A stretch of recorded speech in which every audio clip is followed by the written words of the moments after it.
उम्मीद करते हैं आप सब खैरियत से होंगे। आज से हम राना राइट्स के ऊपर एक नई सीरीज़ शुरू कर रहे हैं जो एक एजुकेशनल सीरीज़ है, और इस सीरीज़ में हम अकाउंटिंग के कॉन्सेप्ट्स को डिस्कस करेंगे। उसी सिलसिले में आज पहला लेक्चर है और इंशाल्लाह आने वाले दिनों में मज़ीद लेक्चर्स भी अपलोड किए जाएंगे जिसके अंदर अकाउंटिंग के हवाले से मुख्तलिफ़ कॉन्सेप्ट्स को डिस्कस किया जाएगा। तो आज का लेक्चर स्टार्ट करते हैं। तो आज के लेक्चर जो है वो बेस करता है इंट्रोडक्शन टू अकाउंटिंग के ऊपर, जिसके अंदर हम डिस्कस करेंगे definition of accounting, the concept of book keeping, characteristics of accounting, objectives of accounting, advantages of accounting and difference between book keeping and accounting. तो शुरू करते हैं अकाउंटिंग की डेफिनेशन से। तो अकाउंटिंग की डेफिनेशन का आगाज़ करते हैं। The accounting may be defined as a process of collecting, recording, summarising and communicating financial information. According to the American Institute of Certified Public Accountants (AICPA), accounting is an art of recording, classifying and summarizing in a significant manner and in terms of money, transactions and events which are in part at least of a financial character and interpreting the results thereof। यानी कि accounting basically financial entries का record करना, उनको summarise करना और उसको किसी एक फॉर्म के अंदर कम्युनिकेट करने का नाम है। तो इसके अंदर अकाउंटिंग इंक्लूड्स सेवरल ब्रांचेस, कुछ इसकी और भी ब्रांचेस हैं जिसके अंदर कुछ फाइनेंशियल अकाउंटिंग की ब्रांचेस हैं, कुछ मैनेजरियल अकाउंटिंग है, कुछ कॉस्ट अकाउंटिंग है, जो हम आने वाले लेक्चर्स में जब ये कॉन्सेप्ट्स आएंगे इनको आहिस्ता आहिस्ता साथ साथ हम इसको डिस्कस करते जाएंगे। तो एक जो प्राइमरी फंक्शन होता है अकाउंटिंग का, that is to provide a quantitative information primarily financial in nature about the economic entities that is intended to be useful in making economic decisions and in making reasoned choice among alternative course of action। इसका मतलब कि accounting हमें एक quantitative information provide करती है जो कि financial nature में होती है, क्योंकि जिसमें हम जो अकाउंटिंग एंट्रीज होती है उसके अंदर फाइनेंशियल ट्रांजेक्शन्स को रिकॉर्ड करते हैं। तो उसके जो रिजल्ट्स होते हैं जो अकाउंटिंग है वो हमें एक इन्फॉर्म्ड डिसीजन लेने में हेल्प करती है। मिसाल के तौर पे आपने एक कारोबार का आगाज़ किया, उसके अंदर कुछ आपने सरमाया इन्वेस्ट किया, कुछ अरसे के बाद 1 महीना या 2 महीने के बाद आप देखना चाह रहे हैं कि मुझे इस कारोबार में कितना ख़र्चा करना पड़ा और उसके बाद मुझे कितना इसमें मुनाफा हुआ या नुकसान हुआ। तो और अब मज़ीद इस कारोबार की बेहतरी के लिए मैं इसमें मज़ीद क्या स्टेप्स ले सकता हूँ। मार्केटिंग के हवाले से भी हो सकते हैं, ह्यूमन रिसोर्स के हवाले से भी हो सकते हैं, या मज़ीद इसमें सरमायाकारी के हवाले से भी हो सकते हैं।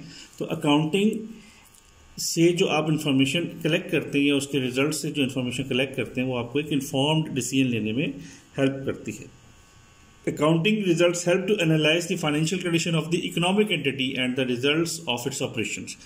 जैसे कि अभी इससे पहले इलस्ट्रेशन में मैंने बताया कि जो अकाउंटिंग के रिजल्ट्स होते हैं, जो फाइनल अकाउंट्स होते हैं बेसिकली, जैसे प्रॉफिट एंड लॉस स्टेटमेंट्स होती हैं या बैलेंस शीट्स होती हैं या और भी कुछ टाइप के अकाउंट्स होते हैं, तो वो एक ऑर्गेनाइजेशन को या एंटिटी को एक इन्फॉर्म्ड डिसीजन, यानी कि उसके जो ऑपरेशंस हैं उससे क्या रिजल्ट्स उसको मिले, यानी कि अगर कोई ट्रेड का बिजनेस है किसी एंटिटी का, उस ट्रेडिंग के बाद उसको क्या रिजल्ट्स मिले हैं, प्रॉफिट में है, लॉस में है, उसके एक्सपेंसेस क्या हैं, उसके रेवेन्यूज़ क्या हैं, उसकी बैलेंस शीट की क्या पोजीशन है, उसके एसेट्स कितने इंप्रूव किए हैं, उसकी लाइबिलिटीज़ कितनी बढ़ी, ये सारा चीज़ों का उसको बताती है और हेल्प करती है एक एंटिटी को समझने के लिए कि ये जो हमारे ऑपरेशन से हमें क्या रिजल्ट्स मिल रहे हैं।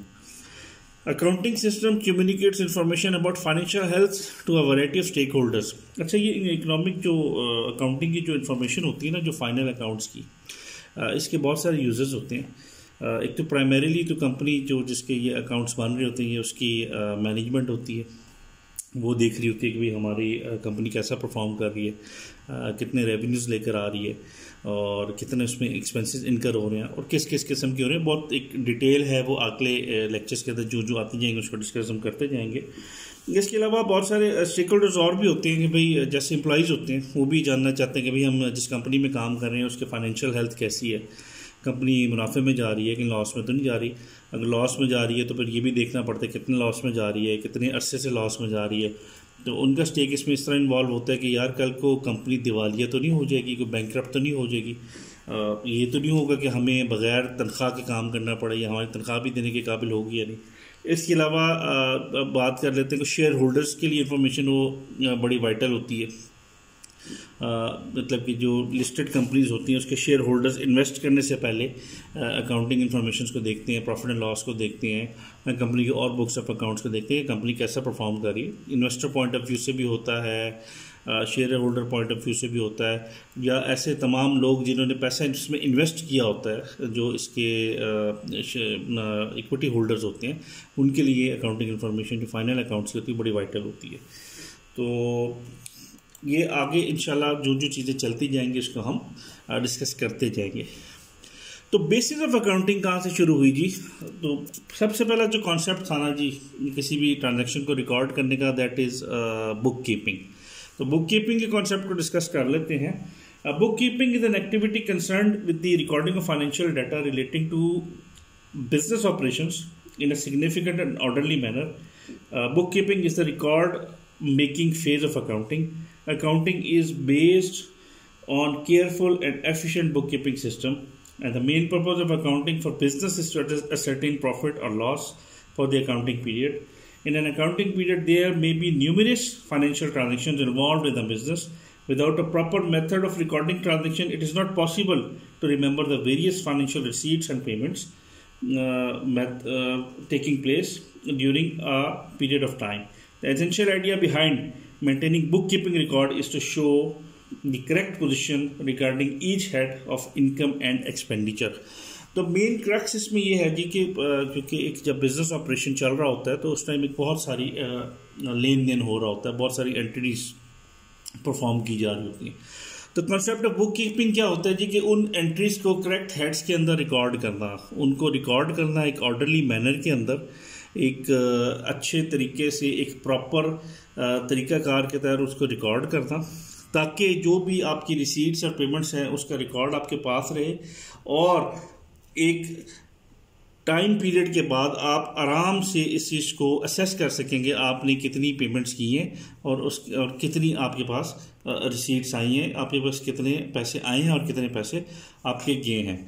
तो इससे बेहतर रिकॉर्डिंग का जो होता है तरीक़ाकार, वो ये आप इसका जो सादा कॉन्सेप्ट समझ सकते हैं वो ये है कि जो खाते बनाते हैं, जो एक लेमैन होता है जो खाते बना रहा होता है, सब बुक कीपिंग ही करते हैं कि वो अपनी लेन देन के मामलात को एक कॉपी या किताब के अंदर, जैसे एक दुकानदार है या कोई किराने वाला है या कोई एक छोटा स्टोर चला रहा है, तो एक छोटा सा उसने एक खाता सा बनाया होता है जिसके अंदर वो इन ट्रांजेक्शन को रिकॉर्ड कर रहा होता है कि भाई मैंने कितने पैसे किसको दिए हैं, कितने पैसे किसी को देने हैं, कितने पैसे किसी से लिए हैं या कितने पैसे किसी से लेने हैं।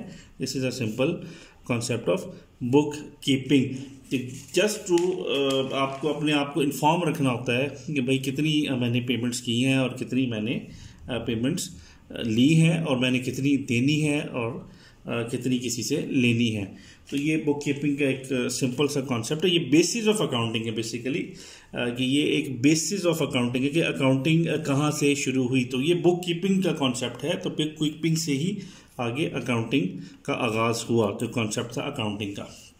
तो अब करेक्टरिस्टिक्स ऑफ अकाउंटिंग की बात कर लेते हैं। तो बड़ी सिंपल से है जी, ये accounting is a part of our everyday life है जी।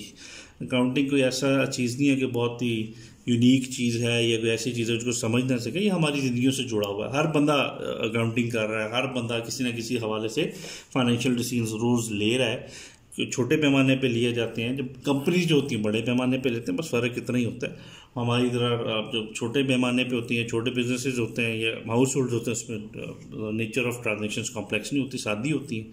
जो कंपनी के लेवल पे होती है उसकी कॉम्प्लेक्सिटीज़ होती हैं, उसमें कुछ अकाउंटिंग स्टैंडर्ड्स भी होते हैं। वो अगले आने वाले लेक्चर्स जो आते जाएंगे उसमें डिस्कस हम करते जाएंगे। तो इसमें कैरेक्टरिस्टिक्स ऑफ अकाउंटिंग बड़ी सिंपल हैं जी। Accounting involves the recording of economic activities which accompany the complexity and uncertainty of the business. Therefore, while preparing timely accounting statement, estimates and professional judgments may be made. जैसा कि इससे पहले भी मैंने कहा था, कॉम्प्लेक्स जो आपकी ट्रांजैक्शंस होते हैं उनको रिकॉर्ड किया जाता है, उनको एनालाइज किया जाता है और उनसे फाइनल अकाउंटिंग स्टेटमेंट्स बनाई जाती हैं। क्यों? ताकि आप एक इन्फॉर्म्ड डिसीजन किसी बिजनेस के बारे में ले सकें, या बिजनेस ऑपरेशंस की परफॉर्मेंस को जज कर सकें, या कंपनी के फाइनेंशियल पोजीशन को आप असेस कर सकें। उसके बाद आप एक इन्फॉर्म्ड डिसीजन ले सकते हैं अगर बीइंग अ मैनेजर कि भाई इसमें आपने मजीद इक्विटी इंजेक्ट करनी है, कहाँ से आप रेवेन्यूज बढ़ा सकते हैं, कौन सी मार्केटिंग टेक्निक्स लगा सकते हैं, कौन सी आप स्ट्रेटजीज लगा सकते हैं आपको रेवेन्यूज बढ़ाने की। आपके अगर एक्सपेंसेस कहीं भी कंट्रोल कर सकते हैं, आप वहाँ पर देखते हैं कि कहाँ पर एक्सपेंसेस आपके ज़्यादा लीक हो रहे हैं, कौन से ऐसे एफिशिएंट प्रोसेसेस को आप इम्प्लीमेंट कर सकते हैं कि कहाँ जहाँ से आपके एक्सपेंसेस कंट्रोल हो सकते हैं।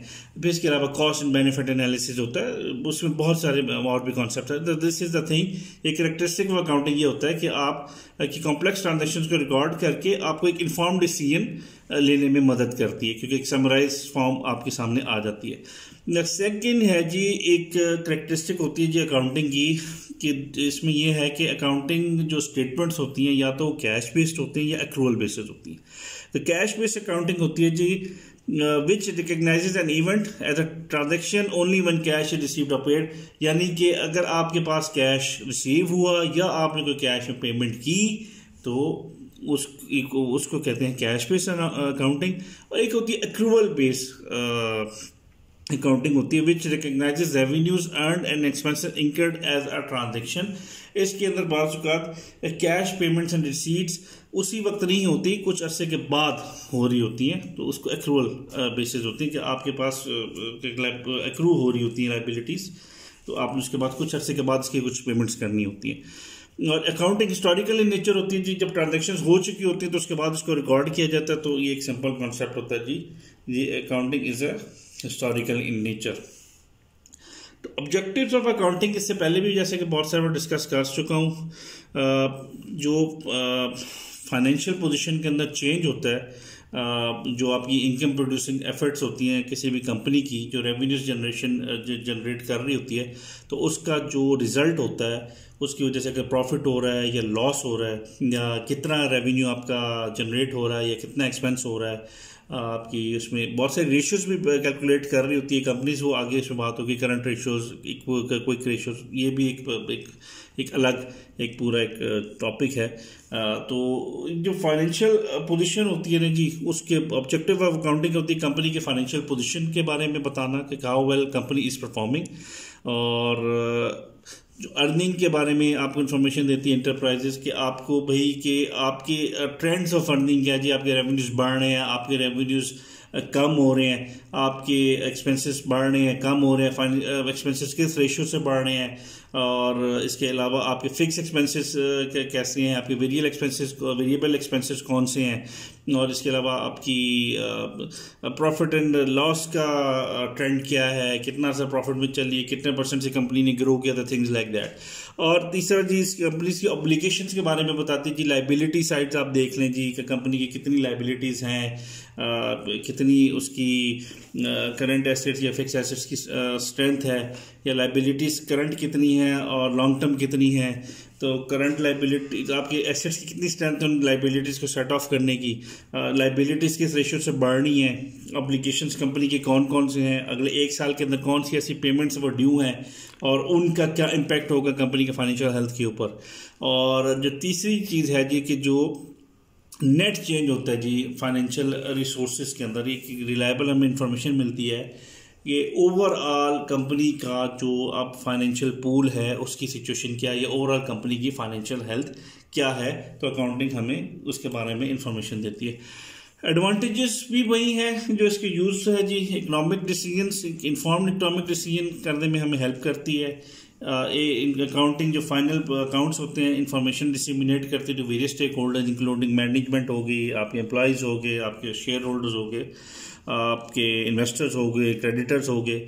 और इसके अलावा आपकी जो परफॉर्मेंस होती है, उस परफॉर्मेंस जो इंटरप्राइज की मैनेजमेंट जो होती है, जो कंपनी की मैनेजमेंट होती है, उसको असेस करने में हेल्प करती है कि अपनी कंपनी कैसा परफॉर्म कर रही है, इसका ब्रेक इवन कब अचीव होगा, और इसकी ये कब प्रॉफिट में आ जाएगी। अगर लॉस मेकिंग एंटिटी है तो उसको कैसे प्रॉफिट में लाया जा सकता है। और फैक्चुअल और interpretive information about transactions and other events which are useful for predicting, comparing and evaluating enterprises earning power. मतलब कि आप इससे अपनी जो फाइनल बुक्स हैं उसे असेस कर सकते हैं कि भाई how good company is in generating it's revenues. तो ये आगे मज़ीद इसमें इलेबोरेट करेंगे जो जो आगे कॉन्सेप्ट्स इसके चलते जाएंगे। तो अब एक फाइनल इसका टॉपिक है वो बुक कीपिंग और अकाउंटिंग के ऊपर एक छोटा सा एक टेबल है, the difference between book keeping and accounting. और it's a very simple thing, कोई इसमें कोई बहुत मुश्किल चीज़ नहीं है। It is a book keeping is a recording phase of an accounting system, or accounting is a summarizing phase of an accounting system. The bookkeeping is the basis of accounting, or जो accounting it is a basis for business language. Bookkeeping, persons responsible for bookkeeping are called bookkeepers, and persons responsible for accounting are called accountants. It does not require any special skill or knowledge. Bookkeeping है, जैसे मैंने कहा कि खातादार आराम से कोई भी लेमैन बना सकता है अपने खाते। For accounting it required special skill and knowledge. उसकी वजह यह है कि अकाउंटिंग एंट्रीज को रिकॉर्ड करने के लिए आपको एक प्रॉपर स्टैंडर्ड का पता होना ज़रूरी है, आपको डेबिट्स का पता होना ज़रूरी है, क्रेडिट्स के कॉन्सेप्ट्स का पता होना ज़रूरी है, रिकन्सिलेशन के कॉन्सेप्ट्स का पता होना ज़रूरी है, अकाउंटिंग पॉलिसीज़ का पता होना ज़रूरी है, इंटरनेशनल अकाउंटिंग स्टैंडर्ड्स का पता होना ज़रूरी है, तो उसके लेजेस का पता होना जरूरी है, ट्रायल बैलेंस क्या होता है, बैलेंस शीट। तो it needs a proper special skill and knowledge for an accounting. तो personal judgement of book keeper is not required. कोई ऐसी बात नहीं होती इसमें इतना ज़्यादा जजमेंट रिकॉर्ड। हाँ, जो अकाउंटेंट होता है उसको बाहर जगह पे जजमेंटल कॉल्स लेना पड़ती हैं। दैट विल डिस्कस अगर आगे इसके बारे में अगर बात होती है। बहुत सारी जगहों पे बहुत सारे एंटिटीज, बहुत सारे डिसीजंस के अंदर उसको जजमेंटल कॉल लेनी होती है। तो financial statements are not prepared from book keeping records. Book keeping records just आपके अपने यूज के लिए होते हैं, फाइनेंशियल स्टेटमेंट्स नहीं बनाई जाती। लेकिन on the other hand accounting records जो होते हैं, जो लेजर्स होते हैं या जो उनसे ट्रायल बैलेंसेस बनते हैं, फिर आगे बैलेंस शीट्स होती हैं, प्रॉफिट एंड लॉस अकाउंट्स होते हैं, जो फाइनेंशियल जो स्टेटमेंट्स होती हैं उससे अकाउंटिंग रिकॉर्ड जरूर बनाए जाते हैं। और जो बुक कीपिंग है वो कंप्लीट पिक्चर आपको नहीं देती कंपनी के फाइनेंशियल कंडीशन के बारे में, वेयरएज आपका जो एक होता है अकाउंटिंग या फाइनल अकाउंट्स होते हैं वो आपको एक कंप्लीट फाइनेंशियल पिक्चर देते हैं, एक कंप्लीट कंपनी की फाइनेंशियल हेल्थ के बारे में बताते हैं। और जो अगर लीगल फॉर्मेलिटीज़ कंप्लाई करने की जहाँ तक बात आती है तो कंपनी के जो लीगल फॉर्मेलिटीज़ हैं, यस, कंपनी जब कभी बात अगर लीगल और उसके बैटल्स के अंदर जाती है तो जो उसकी अकाउंटिंग पॉलिसीज़ होती हैं वो भी डिस्कस की जाती हैं, और उनके जो ऑडिटेड अकाउंट्स होते हैं वो भी डिस्कस किए जाते हैं, और वो भी आगे प्रेजेंट किए जाते हैं। लेकिन बुक कीपिंग जो हो रही होती है तो उसको आगे इस तरह रिकॉर्ड प्रेजेंट नहीं किया जाता। और जो बुक कीपिंग है उससे कोई ऐसी इंफॉर्मेशन नहीं मिलती जिससे कोई मैनेजरियल डिसीजंस लिए जाए। लेकिन जैसे मैंने पहले डिस्कस किया कि जो प्रॉपर अकाउंटिंग रिकॉर्ड्स होते हैं या अकाउंटिंग स्टेटमेंट्स होती हैं उसको आपको मैनेजरियल डिसीजन लेने में हेल्प करते हैं। तो बुक कीपिंग की कोई ब्रांच नहीं है जी। तो अकाउंटिंग की बहुत सारी ब्रांचेज हैं, जो मैंने बताया, फाइनेंशियल अकाउंटिंग है, कॉस्ट अकाउंटिंग है, मैनेजरियल अकाउंटिंग है, ETC। तो आज के लिए बस अभी इतना ही हमारा जो कॉन्सेप्ट है, इतना ही हम इसको यहाँ पर कंक्लूड करेंगे आज अकाउंटिंग हॉल में। तो अब नेक्स्ट लेक्चर जो होगा उसके अंदर हम अकाउंटिंग साइकिल डिस्कस करेंगे, आइडेंटिफिकेशन ऑफ ट्रांजैक्शंस, वेरियस किस्म के बिजनेस डॉक्यूमेंट्स होंगे, पेमेंट वाउचर्स क्या होते हैं, मनी रिसीट्स क्या होती है, जर्नल वाउचर्स क्या होते हैं, और डबल एंट्री सिस्टम क्या होता है, और उसके अलावा क्लासिफिकेशन ऑफ अकाउंट्स की बात करेंगे, और rule of debit and credit का भी डिस्कस करेंगे इंशाल्लाह। ये नेक्स्ट लेक्चर में हम करेंगे। तो ये सीरीज़ अब इंशाल्लाह जब राना राइट्स पे अब आती रहेगी, और इसमें हम वेरियस एस्पेक्ट्स जो अकाउंटिंग, फाइनेंशियल अकाउंटिंग से रिलेटेड है उसको पहले कवर करेंगे। It will take some time, लेकिन एक दफ़ा जब हम फाइनेंशियल अकाउंटिंग कर लेंगे उसके बाद मैनेजरियल और कॉस्ट अकाउंटिंग के भी लेक्चर्स भी आते जाएंगे। So it's a continuous process. तो अगर आपने चैनल अभी सब्सक्राइब नहीं किया तो फ़ौरन चैनल को सब्सक्राइब करें ताकि आपको ये लेक्चर्स अवेलेबल हों और आप इससे फ़ायदा उठाते रहें। आप सबको अपनी दुआओं में याद रखिएगा। बहुत शुक्रिया। अल्लाह हाफ़िज़।